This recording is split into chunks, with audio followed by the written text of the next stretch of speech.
story you are about to see is true. The names have been changed to protect the innocent.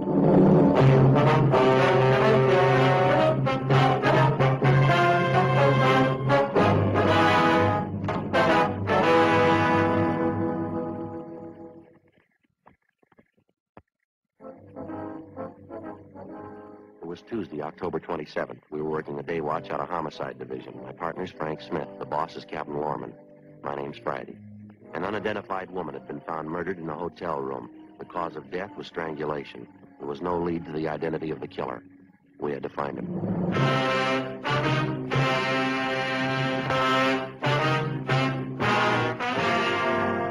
Well, this is all of it. Did you find anything that you got a lead out of? Nothing too good, no. I don't think you could identify her from what we've got here. Morgan post the body yet? Yeah, this morning. How about fingerprints, Ray? They find any in the hotel room? Checked with Bergman, no foreign prints, no. Dead end there. What about the woman's purse? Did it show anything? No chance. You can see this fabric here, file. Won't take a print. Contents of the purse, usual stuff. Mm-hmm. Comb, lipstick, keychain, one key on it. Half package of chewing gum. Coin purse with a dime and 2 nickels in it. That's all of it. According to the room clerk at the hotel, she had a wallet with her when she checked in there. No sign of that, huh? No sign of it in the hotel room either. Checked everything. Is that the only piece of jewelry found on the body, that wedding ring there? Yeah. A cheap ring, no markings on it. No way of tracing it. About the only thing I can tell you, she was pretty well dressed. That's an expensive bag there. Sure not a cheap dress either. Same for a coat and shoes. They cost money, too. How about labels on any of that stuff, Ray? Yeah, Joe. There's one on the coat here. You can see it right here. Benwith Department Store, Los Angeles. Coat's fairly new. They might be able to give you something on it. Yeah, maybe. The people at the hotel. Did you get anything there? Well, it could have been a little better. The woman checked in last night around 8 o'clock. She registered as John Ross and wife, L.A. Anyone see the man with her? No, nobody. The room clerk says a woman came in alone. Said her husband was parking the car, so she registered for both of them. Mm-hmm. Clerk said he left the desk a few minutes after that. Figures a man must have come in sometime while he was gone. Nobody on duty at the desk after midnight. Could have left the hotel at any time after that without being seen. She registered at 8 p.m. Coroner said she died about 10:30. You're not even sure there was a man with her, are you? Yeah, the woman who was next door to the murder room. She told us she heard a man and woman arguing. That was about 10 o'clock. Said it got pretty loud. No idea who the woman really was, huh? I don't suppose that John Ross and wife business means anything. That's pretty doubtful, Ray. About all we got to go on is the physical description from the coroner. She was a small woman, 5'1", 91.25 pounds, brown hair, blue eyes, about 31 or 32 years old. We got her prints off to Washington. You got any ideas? Well, it might be a psycho killer. How do you figure? Well, the coroner's report listed strangulation as the cause of death. Yeah. Whoever did it made sure. Her neck was broken.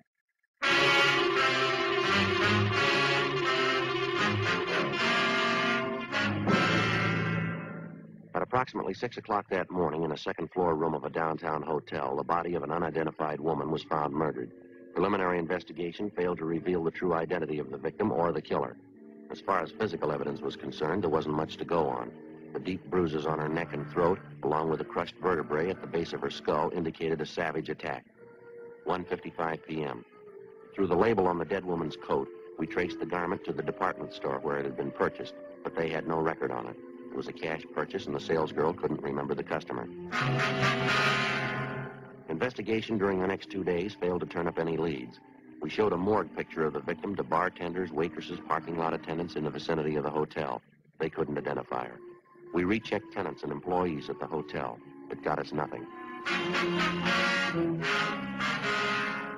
Thursday, 5:48 p.m. Sure got me stopped. 2 days of leg work and we're in no place. We might be in better shape when we get that kickback from Washington. Sure hope so. The victim was a nice-looking woman, well-dressed, nice clothes.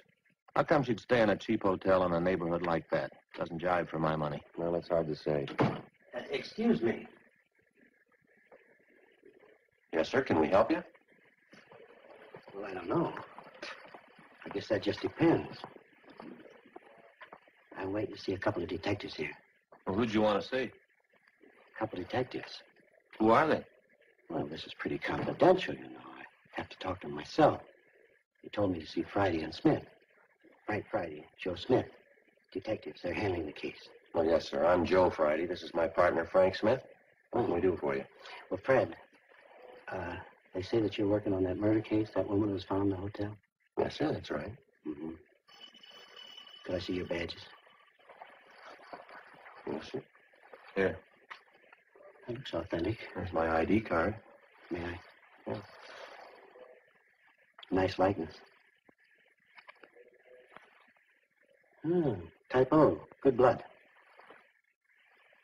Now, I've been reading about that murder in the papers. You're going to thank me for this. I got all you want to know about that murder. You mind telling us your name, sir? I don't mind. L.P. Morgan. I was a good friend of hers, you know. Used to work with her. You mean the dead woman? Same one. Never forget a face. Maud McLeod. I saw that picture in the paper, and I said to myself, there's old Maud. You pretty sure of that, are you, Mr. Morgan? Sure, I'm sure. Maud McLeod. We used to work together in the circus. Maud was a bareback girl, you know. Best in the country. Real trooper. Well, now, what makes you so sure it's the same woman, Mr. Morgan? When was the last time you saw this friend of yours, this Maud McLeod?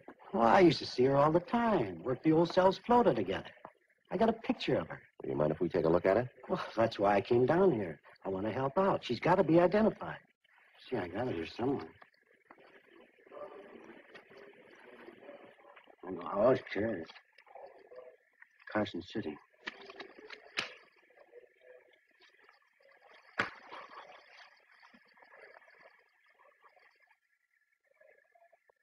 No, I read it. It's Maud in her circus costume. Awful pretty.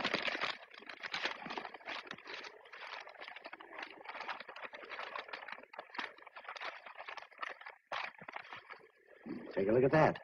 That's Maud, ain't it?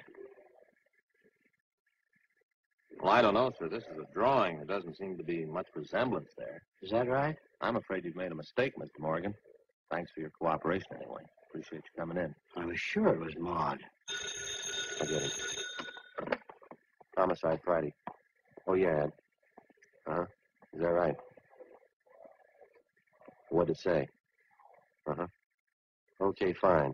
Yeah, we'll pick it up. Thank you. Anything? Communications. They just got the kickback from Washington on the dead woman's fingerprints. Any luck? Yeah, they got her identified. Worked in an aircraft plant during the war. Her name's Doris Frazier. I can't help but think you fellas are missing a bet. I know that dead woman. Oh, no, sir. She's already been identified, Mr. Morgan. We know who she is. Her name's Doris Frazier. That's so. Yes, sir. That's right. Well, what do you know about that? Old Maud. She went and changed her name.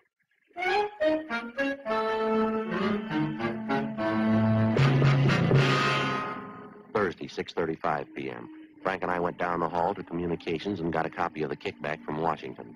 The murder victim was identified as Doris Allen Frazier. She applied for a position as a typist at the Eagle Aircraft Plant in Burbank in 1942.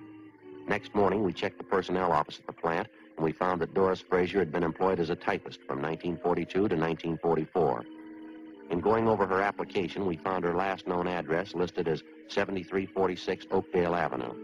Her application stated she was single, with no previous employment, with no known relatives. We could uncover no further information on the girl. We drove across town to the Oakdale Avenue address, a large apartment building in a better-than-average neighborhood. The manager told us that Doris Frazier had lived there up to 18 months before. He said that a few weeks before she moved, she was married, but he was unable to remember the name of her husband. The manager also told us that the newly married couple apparently began having trouble from the day they were married.